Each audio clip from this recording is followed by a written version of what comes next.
Halo, nama saya Falizanora Anjali dari kelas 12 MIPA 4, nomor absen 34.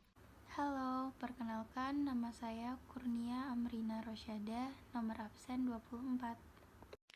Kali ini saya dan teman saya akan mempresentasikan materi tentang keterbatasan energi dan dampaknya bagi kehidupan. Materi yang akan kami sampaikan ada berikut ini. Yang pertama ada jenis sumber energi berdasarkan kelestariannya, kedua pemanfaatan sumber energi, ketiga energi fosil, keempat ketersediaan sumber energi, lima penghematan energi, dan yang terakhir pemanfaatan sumber energi terbarukan sebagai sumber energi alternatif. Sumber energi dan penggunaannya. Sumber energi adalah sesuatu yang dapat menghasilkan energi, baik secara langsung maupun melalui proses konversi atau transformasi. Materi pertama, jenis sumber energi berdasarkan kelestariannya. 1. Ada sumber energi terbarukan. Sumber energi terbarukan adalah sumber energi yang bisa diperbarui sehingga dalam penggunaannya dapat dengan cepat dan mudah didapatkan. Sumber energi ini memiliki kelebihan tidak mencemari lingkungan. Contohnya ada energi matahari atau surya, energi panas bumi, energi angin, dan energi air. Yang kedua ada energi tak terbarukan. Energi tak terbarukan adalah sumber energi dari sumber daya alam yang tidak dapat diperbarui, artinya ketersediaannya di alam ini terbatas karena proses pembentukan yang sangat lama. Contohnya ada minyak bumi, gas alam, dan batu bara. Materi selanjutnya ada pemanfaatan sumber energi. Pemanfaatan sumber energi di berbagai bidang. 1. Ada industri. Berbagai industri memerlukan sumber energi dalam proses produksinya. Yang biasa digunakan adalah minyak bumi dan batu bara.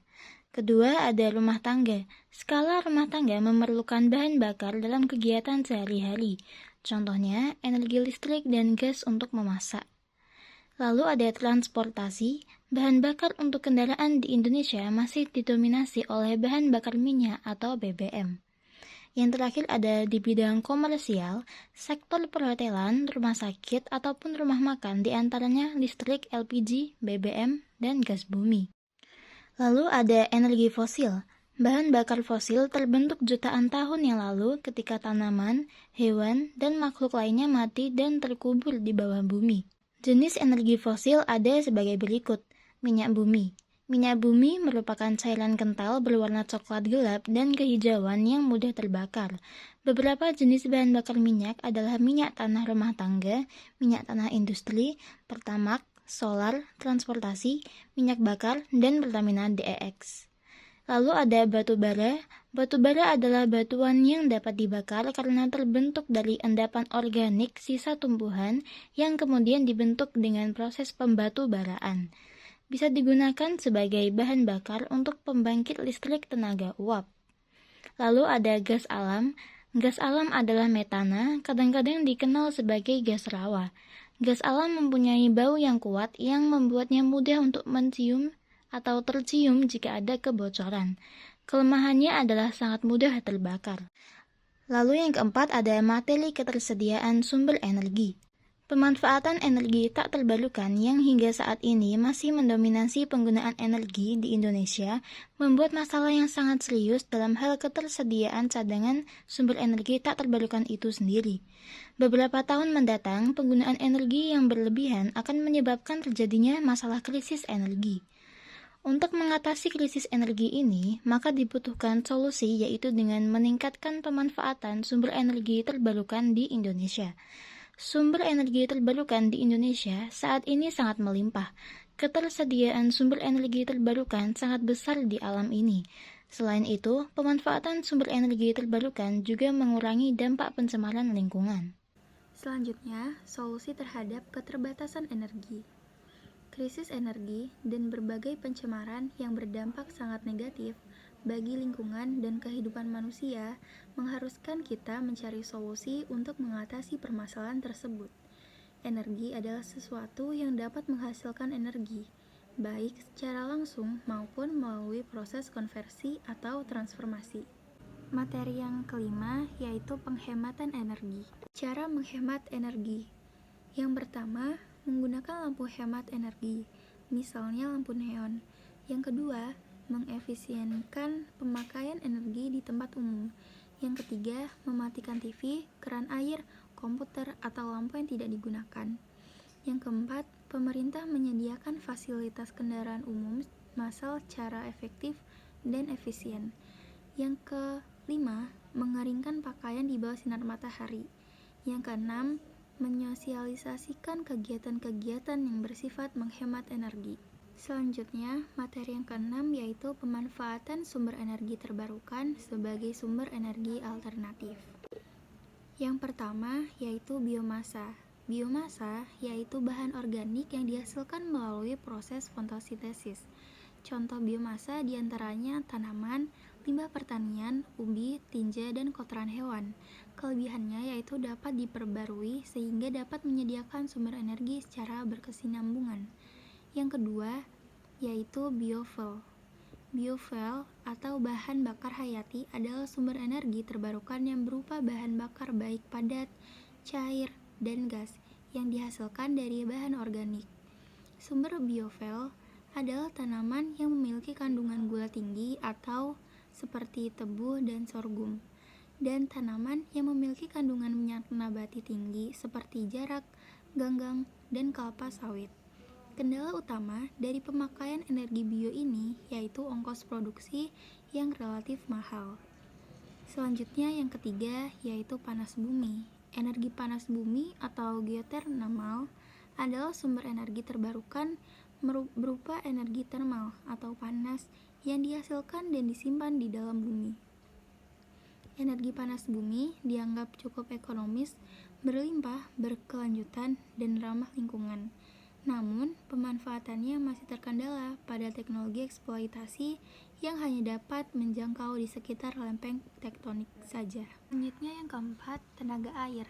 Air adalah sumber daya terbarukan yang terus diisi oleh siklus global penguapan dan curah hujan.